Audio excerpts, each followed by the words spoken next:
Hello there guys, it's me Unstable Voltage, and I have a video for you today that's a little bit different from some of the stuff that I normally do. What you're seeing on the screen right now is actually the manual to Xenonauts.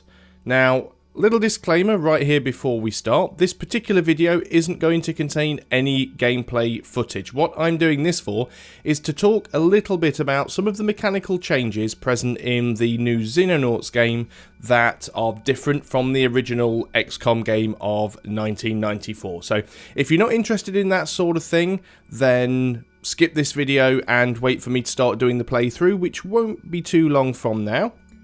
But the main reason that I wanted to do this is because there are quite a lot of changes in mechanics, and while I would like to talk about them as I go through the playthrough and talk about the individual changes as I encounter them, I'll probably forget to do half of them.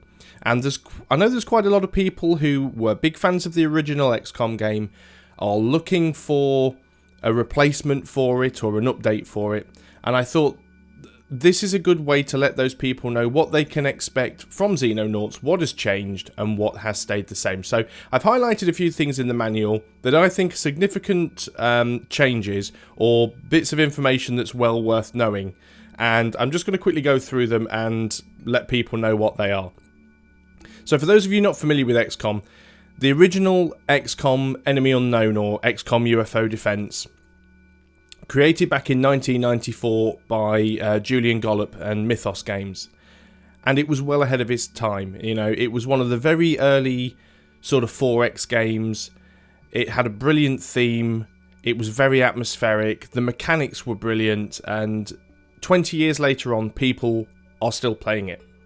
It spawned several sequels and several spin-offs, but most people still regard the original one as the best, as the definitive. The thing is, they don't really make games like that anymore in that particular sort of style. So 20 years later on, people are still playing the original. If you can get a version of it that will run on a modern Windows or Linux system or even a Mac, which you can, but they're still not without their issues. So for the longest time, people have been waiting for something to come along that basically replaced it, an update. Now, Xenonauts is by Goldhawk Interactive, a guy called Chris England. I think he started work on this sometime back in, it was about 2009, and the whole thing was crowdfunded. Now, the thing is, while this was actually going on, Firaxis Games went and brought out their remake of XCOM Enemy Unknown in 2012. And while a lot of people were happy to actually see a resurgence of the franchise, they did take quite a few creative liberties with it. Now, I personally love the 2012 XCOM game from Firaxis. I think it's a very good, very enjoyable game. It still has a lot of that XCOM atmosphere and that feel of XCOM, but a lot of the mechanical changes are very, very different from the original. What Xenonauts tries to do is be almost a one-to-one copy. Yes, they've had to change some of the theming and all of the art and sound assets because, of course, they are sort of intellectual property that is copyright of Microprose 1994. So this is a sort of a modern remake. Now, there have been some changes to the mechanics. So without me waffling on anymore, let's quickly go down the manual and have a look at some of the things that have changed. Classically, the geoscape, which was always a 3D globe, is now in 2D. Doesn't really make any difference to how anything works, but I just thought I would point that out. It's one of the first things people tend to notice when you're going, oh, it's flat. But it actually works quite well.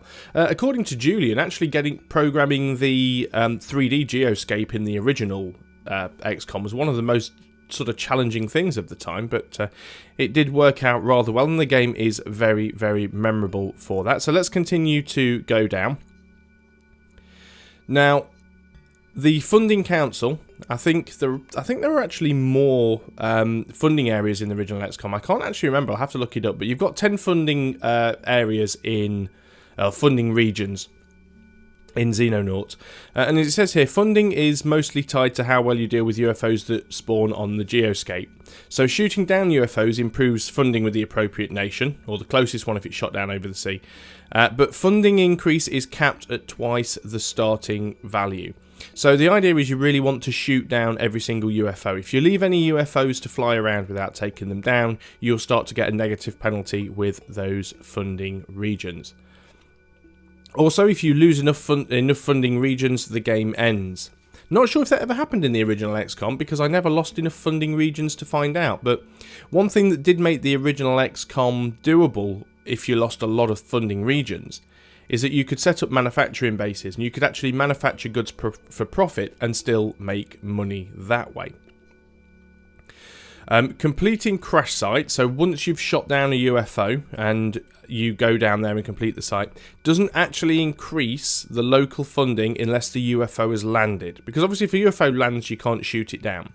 So shooting down a UFO or clearing a landing site will increase funding, but completing a crash site doesn't increase funding. And that's quite important for a new mechanic that's been added that I'll be talking about in a second. Now obviously your bases, your base building, just like in the original, you have a radar array. That's not right. You have a radar array that allows you to be able to track UFOs in the area close to your base. Now you can increase the range by building several arrays. Now I know in the original XCOM there were various different types of radar you could get, all the way up to the hyperwave decoder, which increased your range and your ability to detect different things. I don't think building multiple of the same one actually made any difference, but it's capped at 3 radar arrays anyway. Not a change, but something people will be very, very glad to see. Xenonaut base can be attacked by alien UFOs in the mid to late game. Something that was really missing from the Firaxis 2012 remake, apart from in the expansion where they added a very scripted one. But your bases can be attacked, and the actual bases do graphically represent the layout that you've built in the strategic layer. So that is fantastic. So as I said before, UFOs that are not dealt with will cause damage with your relations. And a wave of 3 to 7 UFO squadrons, bear in mind it says squadrons, a wave of 3 to 7 UFO squadrons spawn on the geoscape every few days, and you have to make decisions about how to deploy your available interceptors to deal with the different UFOs based on the threat they pose. Now if you remember the original XCOM, the rate at which UFOs spawned was actually relatively slow, and certainly the rate at which you could detect them. You wouldn't normally ever be in a position where you had multiple UFOs flying around and you had to decide which ones to go after. Certainly as the game got later on, they would spawn at greater frequencies, and you may have 2, 3 or 4 UFOs buzzing around the skies at the same time. But it's a very, very important factor with Xenonauts because you have to be picky and choosy about what you deal with. Now as the game goes on, you will encounter UFOs with escort craft. These UFO squadrons contain a main craft and 2 smaller escort fighters.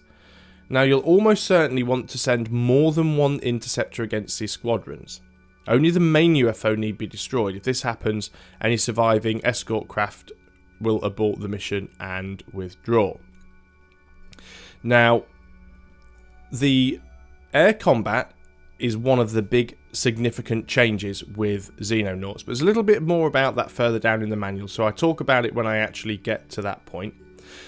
Another thing that's very significant is any aircraft can be scrambled providing it has at least 50% of its fuel and its health. You couldn't do that in the original XCOM. When a interceptor or an aircraft returned to base because it had been out on a mission, while it was being refueled and rearmed or repaired, it couldn't actually do anything. You had to wait till it was sort of fully done. Now you don't have to. As long as you've got more than 50% of your fuel and your health, you can scramble the aircraft.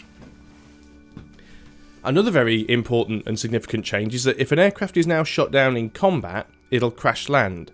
It isn't permanently destroyed like it was in the original XCOM. It'll be recovered and repaired, but it takes much longer. So obviously you don't want that to happen, but at least it means if you've spent the time building a craft, you're not going to lose it completely. Now if one of your dropships gets taken down, you will lose a significant portion of the crew, but not necessarily all of them. So any soldiers you have on board, if it crash lands, some of them may survive. So another very important thing is the airstrike. Now this is an option that's been added if you shoot down a UFO and you have a crash site. You might not necessarily want to deal with all of them, because this is one of the issues that the original XCOM had. Late game, you'd still occasionally get one-man scouts or the very, very small ships that had 3 or 4 crew in. And a lot of the time dealing with them was kind of pointless. You wouldn't get any significant tech or materials from taking them out, and they just consume time.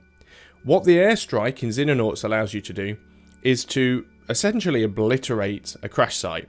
You'll get some extra cash for doing it, but you will lose the ability to actually go down and recover anything from the crash site.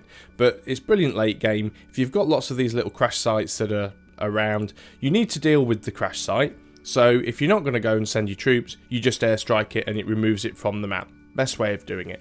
So as a player, you'll have to balance whether the risk of losing soldiers or vehicles is worth the extra money and alien materials that would be gained from assaulting the crash site. Both courses of action are meant to be equally valid options, which is fair enough. So the next important thing that we have is the actual base building. So the space you have to build your base is a 6x6 grid, the same as it was in the original XCOM. The hangars are a little bit smaller though, they're only 2x1 instead of being 2x2, so they don't take up quite as much space, which is a nice thing, and they can be rotated as well.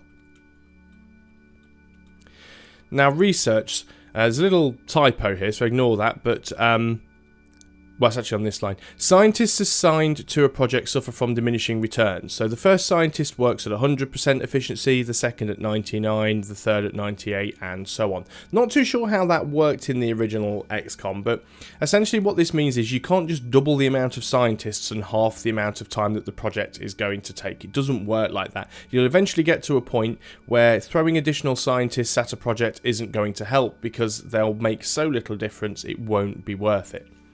Now that also affects engineers building things in a workshop as well.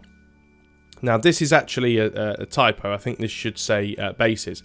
Unlike workshop projects, scientists at different bases can work collaboratively on the same project with no penalties.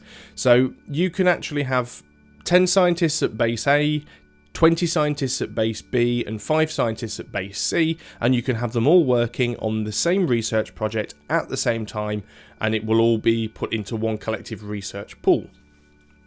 Now if we go down to the workshop, we'll see they suffer from the same diminishing returns as scientists, but workshops in different bases cannot collaborate on the same project, which makes sense because if they're obviously manufacturing something, then they all need to be at the base where the item is being manufactured. So that makes sense, that's fair enough. So what you can actually do now when you're assigning soldiers to active, we actually have a different sort of status. We have a wounded status and an injured status. Now in the original XCOM, if a soldier was wounded at the end of a mission, you had to wait for them to recover before you could use them on another mission. What you actually get now is you've got two injured states. You've got wounded, which is below 50% health, and injured, which is above 50% health. If a soldier is injured, you can still assign them to a mission. You can send out an injured soldier. Obviously, they're not going to be as effective. They're not going to have as much health, and being wounded will affect things such as their morale and their accuracy. So you want to avoid using injured soldiers, but at least you can use them if need be. Now, another significant change from the original XCOM is that when you hired a new soldier, you would literally just go into the staff management screen and say, I want 5 new soldiers. Wait a day or two and 5 new soldiers would turn up. You wouldn't get any choice over who or what you had. They would be completely random. Well, in Xenonauts, you actually have a pool of available soldiers and you can choose which soldiers you hire from that pool. Now the pool is refreshed every month, and also as you actually hire soldiers from the pool, new ones are added. But the more soldiers you hire, as it says here, the pool of soldiers is refreshed on a monthly basis when you hire soldiers from it. Hiring large numbers of soldiers leads to a gradual decline in the stats of your recruits. So if you keep hiring a lot of soldiers, the caliber of the soldiers in the pool will decrease, but it does reset at the end of each month. Now, base stores, this was another big thing in the original XCOM, because what you had to do was buy and manage all of your equipment for your soldiers. Now, this included all of the basic items from the early game, so the pistols, the rifles, all of the ammo, grenades, flares, absolutely everything your soldiers had. You had to make sure that you bought enough of them in. This included ammunition and missiles for your interceptors. Literally every piece of equipment in the game took up storage space, and you had to keep it inventory managed, and it cost money. In Xenonauts it's slightly different. At the start of the game, the store screen is empty and displays an explanatory tooltip rather than the actual store screen. This is because all starting equipment in the game is available freely and in unlimited quantities. So basically all of your standard guns, all of the ammo, all of the standard grenades, flares, everything like that, you have infinite supply of it. It doesn't take up space, you don't have to buy it, it's always going to be there. So likewise you can't sell it. And now most items recovered from the battlefield are sold immediately in exchange for cash. So you'll pick up a lot of stuff on the battlefield that can't be used. Instead of it going into storage for you having to sort out manually, it just gets converted into cash at the end of the mission. As soon as you start recovering alien alloys and fuel, and you can produce manufactured equipment, then you'll have your own items to manage and you'll be able to put them into stores and sell them and so on. Now here's a very, very important thing that might concern some people. It is not possible to sell manufactured items for profit. You will generally receive 50% of the construction cost, which is a more or less. This is a balanced decision to ensure the player's funding remains tied to their performance rather than an unconnected factor such as how quickly they can establish manufacturing bases. Now this was something very true of the original XCOM. What you could do is it didn't matter if you started losing a lot of the funding regions later on in the game. If you had enough workshops and enough engineers and you could produce certain items, you could actually build those items and sell them and make a profit, and you could make as much money doing that as you were getting from your funding. So it was perfectly feasible to actually keep XCOM running even if you weren't getting any funding from the funding regions. So they've deliberately made this design choice now so that that's not going to be able to happen. So you will have to do everything you can to keep those funding regions on board and get as much funding from them as possible. So let's continue down. You can still rename soldiers, hurrah, which is something that, believe it or not, people very much do care about. Always helps you feel a connection to your soldiers when you can actually give them a name. Soldiers actually get promotions. They actually get little medals for various things done in combat, and each medal gives them +1 bravery, which is a nice little touch. It's not going to make a massive difference to the game, but it's nice that that is in there. So just keep on going down because there were a few things. Soldier roles. If you've already seen any videos of this game or screenshots, or if you end up watching my playthrough, one thing you will notice is that next to each soldier you'll see a role, like medic or sniper or support or things like that. These soldier roles do not have any effect in-game. They're not classes. It's not like the Firaxis XCOM where you have different soldier specializations with different skills and abilities. All soldiers are basically the same apart from their stats difference, just like the original XCOM. What soldier roles is, it's basically a quick loadout. So if you decide you have a soldier who has particularly good accuracy, maybe you want to use him as a long-range sniper. So you will have a sniper loadout, which will automatically give him a sniper rifle, the correct ammo, and any equipment that may be useful for him as a sniper. Maybe you've got someone who has an awful lot of strength and can carry a lot of equipment, so maybe you will give them a heavy loadout, which will automatically give them one of the heavier weapons, like one of the LMGs, and maybe a load of ammo and grenades and things like that. So the idea for this is it means you don't necessarily have to equip each soldier individually. You can just assign them a soldier role and it will give them the correct equipment for that role. And you actually edit these roles, so you can add your own ones, you can decide what equipment each of those roles have, and it's just a great way to quickly assign equipment to a soldier. I actually like that. I think that is a nice addition. It's not a big thing, it's just one of those quality of life changes, and I think that it's very, very nice that that is in there. So let's continue down, hopefully not miss anything along the way. I did go back through this twice and some things I had to double check and look up. So air combat. In air combat, this is one of the big differences, because in the original XCOM, the air combat was very simplistic. You could use more than one interceptor to attack a UFO, but you would do it one at a time in turn. So if one of your interceptors got destroyed or ran out of ammo or you started taking a beating, you could break off and then use another interceptor to finish the job. Now the air combat in Xenonauts actually allows you to have up to 3 craft at any one time. Now bear in mind it's already mentioned that you can have an alien UFO with 2 escort craft, so you can have 3v3, and you actually have control over these craft. So You can move your interceptors around, you can tell them what direction to attack from, what direction to fly in, what speed to move, you can tell them what weapons to fire, you can even get them to combat roll to try and avoid incoming missiles. So it does make the air combat much more tactical and much more user involved, and I'm quite looking forward to actually getting hands on with that and having some really good air fights.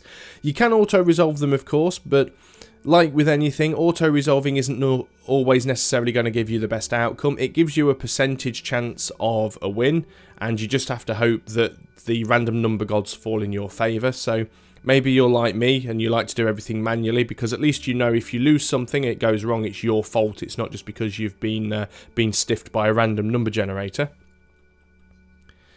So let's move down through here. Now I did tag that up for some reason, but I can't remember why, so we'll ignore that. But it's because there's a big significant change, the air combat, but I think it's for the better. Like I said, in the original XCOM, the air combat was very, very simplistic. It served a purpose, and it did what it needed to do, but it didn't really add anything significant to the game in terms of gameplay. So I'm glad that they've actually gone and done that. So now we're getting on to the ground combat, which is the main sort of meat and potatoes of the game. One thing that a lot of people are going to absolutely love, for crash sites, and I'm not sure if this applies to landing sites as well, it probably does, although it doesn't specify landing sites. Just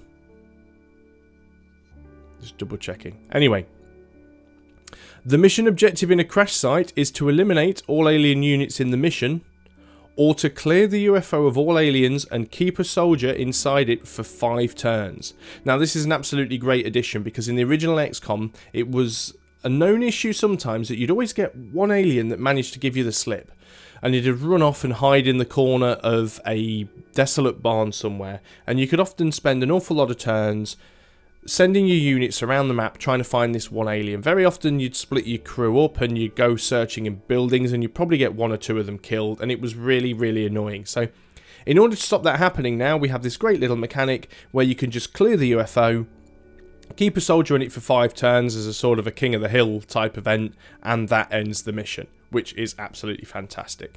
Landed UFOs contain more resources, but also more dangerous. So a landed UFO is the same. It counts as a crash site, obviously it just hasn't crashed. Terror sites are the same. They are still in there. Xenonaut-based defenses, as I said, they are in there. You can have your bases attacked. Base defense missions are fought in an accurate representation of your base. Your soldiers spawn in the command room and must eliminate all alien units to win. The aliens spawn in pods around the outer edge of your base. This can be in any structure, not just hangars, and they will attempt to capture the command room. So your soldiers will all start together, which is nice, because in the original XCOM they were rather spread out and could sometimes be very far away or in random places where they weren't very useful. Now, one little exploit that the original XCOM had was, because the aliens could only attack your base through the hangars or the excess elevators, a lot of people would design their bases so that all of the hangars and the elevator were in one corner, and just connect them up with a single structure and then have the rest of their base the other side. So you were essentially creating a bottleneck where any alien that got into the base through the hangars or through the lift had to come through one particular narrow corridor where you could trap them all down. This isn't going to happen in Xenonauts, because they can spawn pretty much anywhere in the base around the outside, so that's going to make that a little bit more interesting. Alien base attack, that is in there just like it was in the original XCOM. The most straightforward way to win is to eliminate all of the alien units, which is fair enough. There's also an alternate victory method where you can destroy the base core. Now once you've destroyed the base core, the mission will be a victory and the base will be destroyed whatever happens. So you can abort, you can get your squad wiped, you'll still win the mission. Of course, destroying the base core means the base is destroyed and you won't actually get anything from it. So probably not the best way of doing things, but it does make it a quicker and easier way of destroying the base when you absolutely need to. Time units are still in there, much like the original XCOM, not to be confused with the 2-turn action system of the Firaxis remake. Line of sight, some slight difference. Xenonaut soldiers start 90-degree cone of vision, which was same as the original XCOM. 19 tiles sight range. I think it was 20 tiles in the original. Most aliens have the same. Vehicles have a 20-tile sight range, allowing them to spot aliens before the aliens can spot them. Same as in night missions. Aliens aren't affected by the darkness, so they'll still be able to see for 18 tiles. Xenonauts can see for 18 tiles, but only if the tile is lit. Now, Xenonauts have flashlights which project light for 12 tiles, which means there's going to be 6 tiles of vision that they can't see, and unless it's illuminated by something else, such as another unit, a vehicle, or something like street lighting. Now, one thing that is great is each Xenonaut is equipped with an unlimited number of flares. You did have flares in the original XCOM, but you had to remember to equip them, take them along with you. You also had to buy them, and obviously they took up inventory space, so you did have a limit to the number of flares you can have. They play a much bigger role in Xenonauts, so you have an unlimited number of them, so that is quite nice. Now, as regards to shooting goes, accuracy cap. A shot can never be more than 95% accurate. If you remember in the original XCOM, you had shots that went up to 99, even 100%, which would still miss from time to time, strangely enough. But in Xenonauts, a shot can never be more than 95. So even if all the modifiers add up to more than 95, it's capped at 95. What else do we have here? Cover. Now, this is something that is kind of present in the original XCOM, but plays a much bigger role in Xenonauts. And I wasn't 100% sure on the mechanics, and I actually had to check with Julian this morning to find out how exactly it worked in the original XCOM, and I learned something new. In the original XCOM, even though it's 20 years old, all of the line of sight and the line of fire calculations were actually done in a 3D modelled environment. So if you were taking a shot at an alien, and that alien was in partial cover, say it was behind an object, an enemy soldier, or behind a wall, that cover would block part of the model of the alien, or the target, which would reduce your chance of hitting him.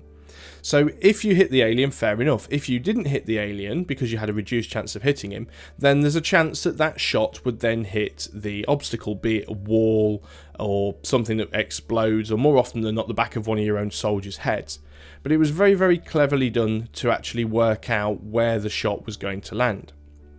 Now, you do have cover in Xenonauts, but it plays a much bigger role, and it's less behind the scenes. It's easier to see how it works. So all intervening cover objects have a stopping chance, and they act as a modifier on the shot accuracy in a relatively straightforward manner. So if a crate with a 40% stopping chance is on the fire path, a 65% chance to hit times 0.6, because obviously you've got a minus 40% off of the 65, so that doesn't take it down to 25%.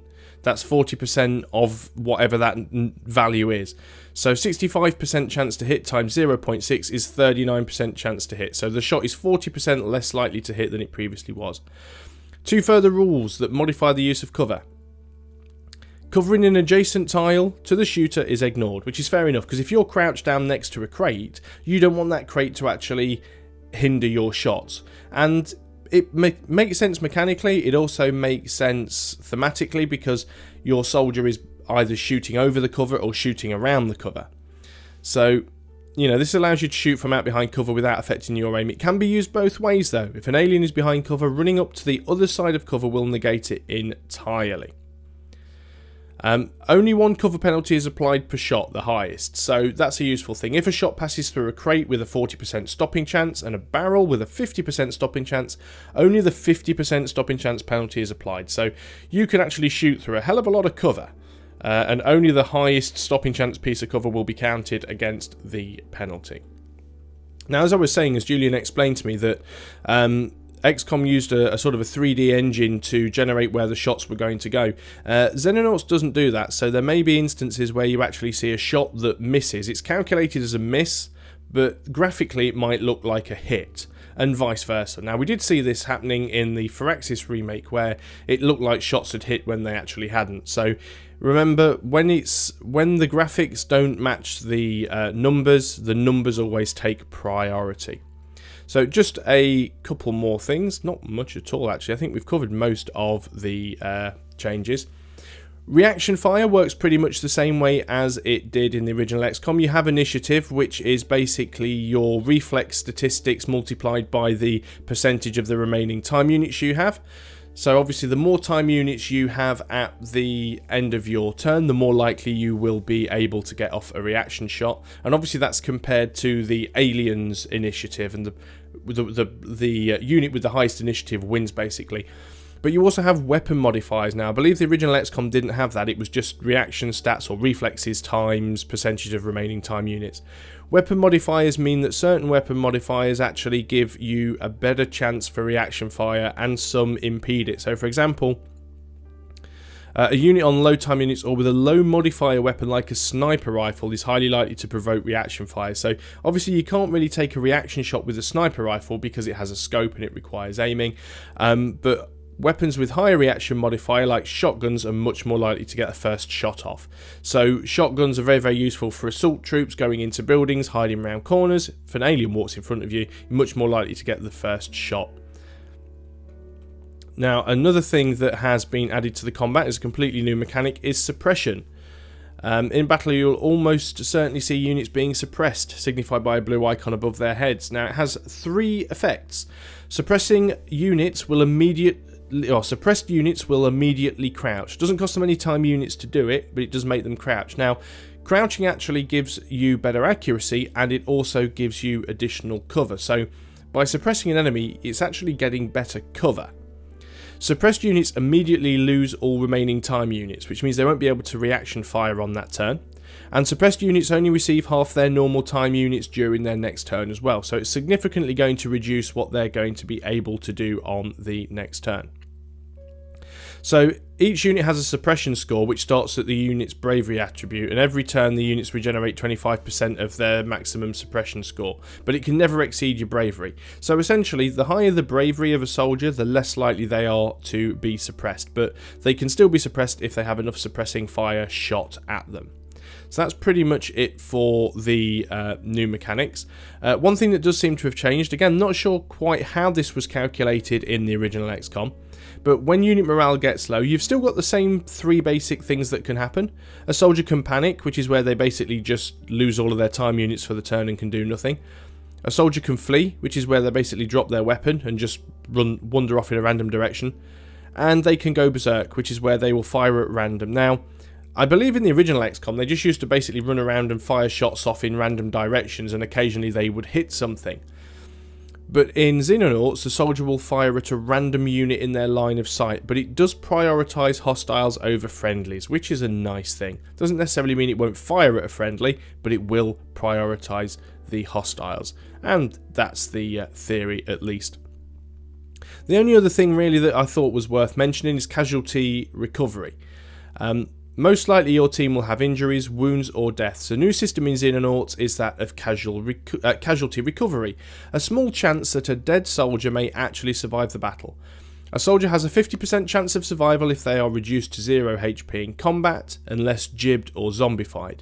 This survival chance declines by 2.5% for every point of HP below damage below 0. So a soldier reduced to minus 10 hit points would have a 25% survival chance, and at 20% hit points or below, a soldier has no chance of survival. So what this means is even if you do lose a soldier in battle, providing they haven't been jibbed, zombified or taken a massive amount of damage, there is still a chance that you will get them back at the end of the mission, although of course they will be wounded and it will take time for them to heal up. And that's basically it. They are the main documented changes in Xenonauts.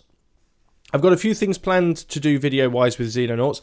I'm going to do either a first impressions or a review video on the game once I've put some time into it and got to grips with it and actually got to a point where I feel confident to actually say how I feel about the game, how it plays.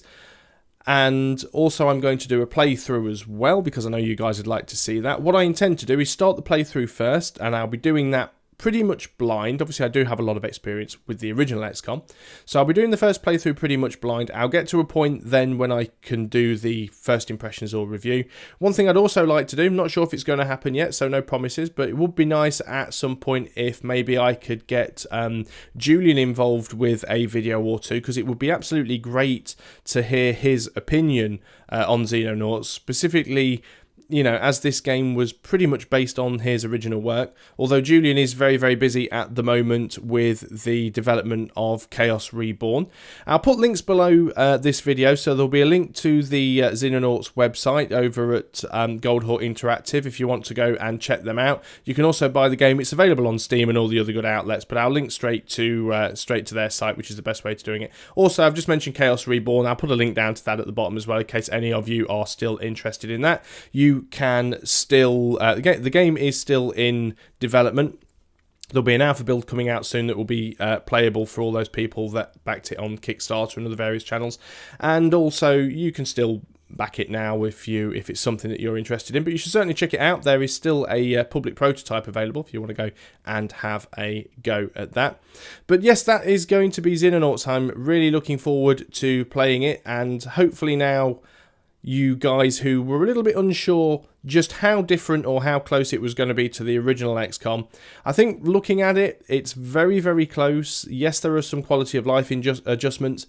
Yes, there are some new mechanics which aren't major changes apart from maybe the air combat, but they do seem to have a purpose.